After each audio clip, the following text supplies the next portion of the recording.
Siç përcaktohet në preambulin e dokumentit të vetëdijshëm për përgjegjësinë që mbajnë në ruajtjen e paqes, për kushtimin për të nxitur bashkëpunime rajonal konstruktiv dhe për të kontribuar në sigurinë evropiane, duke synuar tejkalimin e së kaluarës, respektimin për integritetin dhe sovranitetin territorial dhe mbrojtjen e pakicave kombëtare, Kosova dhe Serbia në takimin e mbajtur në Bruksel arritën marrëveshjen e radhës që u quajt Marrëveshja për rrugën drejt normalizimit të marrëdhënieve ndërmjet Kosovës dhe Serbisë. Dokumenti i cili fillimisht në opinion u njoh si plani franko-gjerman mori dhe mbështetjen e SBA-s dhe duhet të çonte drejt një marrëveshje gjithëpërfshirëse për normalizimin e marrëdhënieve ndërmjet Kosovës dhe Serbisë. 4 nenet e para të dokumentit definojnë marrëdhëniet e tyre bilaterale mbi parimet e kartës OKB-s për respektimin e sovranitetit dhe barazisë të gjitha shteteve, respektimin e pavarësisë, autonominë dhe integritetin territorial të tyre, të drejtën e vetëvendosjes, mbrojtjen e të drejtave të njeriut dhe mos diskriminimin, si dhe politikave të fqinjësisë së mirë.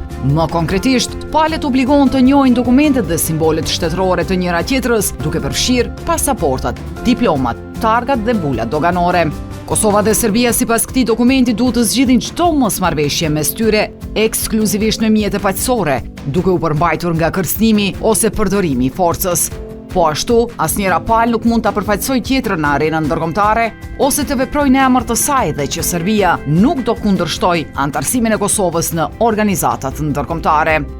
Neni 5 i marrëveshjes specifikisht parasheh që krahas rregullimit të marrëdhënieve në mes të dy vendeve, palët nuk duhet të pengojnë dhe as të inkurajojnë të tjerët që të bllokojnë rrugën asnjëres palë drejt perspektivës evropiane. Kjo marrëveshje është vetëm hapi i parë dhe sipas nenit 6, palët duhet të vazhdojnë me një impuls të ri procesin e dialogut, të udhëhequr nga BE-ja, i cili duhet të çojë në një marrëveshje ligjërisht të detyrueshme për normalizimin gjithëpërfshirës të marrëdhënieve të tyre. Në pikën 7 Kosova obligohet që të sigurojë një nivel të përshtatshëm të vetë menaxhimit për komunitetin serb në Kosovë, duke përfshirë mundësinë për mbështetje financiare nga Serbia, me mundësi të ofrimit të shërbimeve në fusha specifike dhe me një komunikim direkt të këtij mekanizmi me qeverinë e Kosovës, si dhe formalizimin e statusit të kishës ortodokse serbe në Kosovë, duke ofruar mbrojtje të fuqishme ligjore bazuar në konventat e Këshillit të Evropës dhe praktikave evropiane. Për të garantuar funksionimin normal të marrëdhënieve bilaterale në mes të dy vendeve, neni 8 parasheh që palët të shkëmbejnë misione të përhershme, të cilat do rregullohen përmes një procesi të veçantë. Duke respektuar këtë marrëveshje dhe dakordimet e mëhershme, Kosova dhe Serbia sipas nenit 9 do kenë mbështetje konkrete të BE-s dhe donatorëve të tjerë për të krijuar një paketë të veçantë investimi dhe mbështetje financiare për projektet e përbashkëta të palëve.